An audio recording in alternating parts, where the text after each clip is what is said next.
Yes.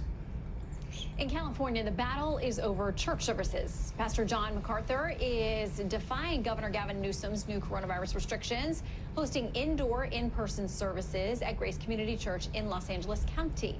Pastor says he's apparently been warned he could face fines or even arrest if he carries on, and yet he does. Pastor John MacArthur joins us live to talk about that. Pastor, good to have you with us. Thank you, Shannon. My pleasure. Okay, let me start with this headline, a piece written by a doctor. He says churches can be the deadliest places in the COVID-19 pandemic. He says the combination of singing in close quarters and decreased ventilation is nothing short of a petri dish or cell plate for viral growth. What worries do you have or not have regarding, the reality of this particular virus, which seems to be very contagious? Well, there are two ways to answer that. As far as our church goes, we have no one in our church, and we're a church of 6,000 to 7,000 people that we know of who's had any effect if they've had COVID. We don't even know of only a handful of people who had COVID and they were without symptoms. So we've had no issues there.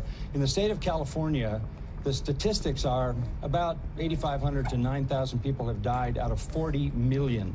That means in California you have a 99.98 chance of getting through this without any final illness. So the lockdown and the draconian things that have been going on to stifle this culture, to stifle it educationally, to stifle the businesses, to lock down people, and then to shut down churches is just not warranted by the reality of the virus. So we feel like we are the most essential reality in the world.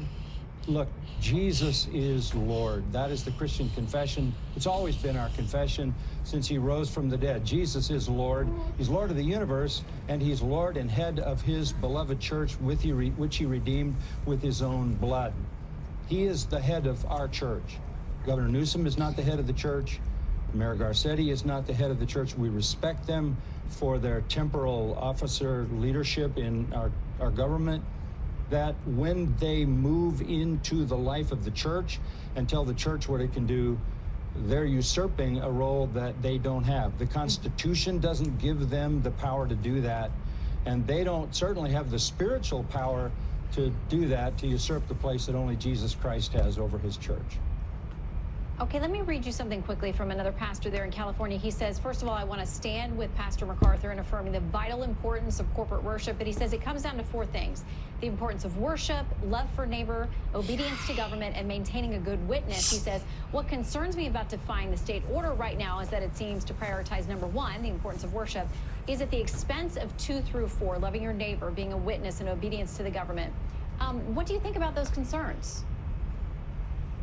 Well, first of all, we are a church that has a reputation for the last 50 years of obeying the government. We are a friend to this society, to every level of this society.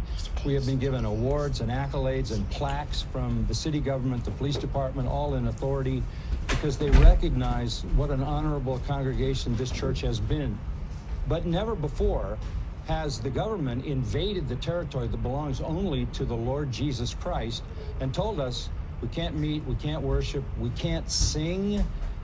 There's no power given to the government to make those kinds of calls against us. Secondly, and I said this a moment ago, Pastor, we love our neighbors. We're not spreading anything but the gospel. all right, Pastor, I'm sorry to stop you there. We're going to get cut off if I don't go. But Pastor John MacArthur, thank you very much. Political news next.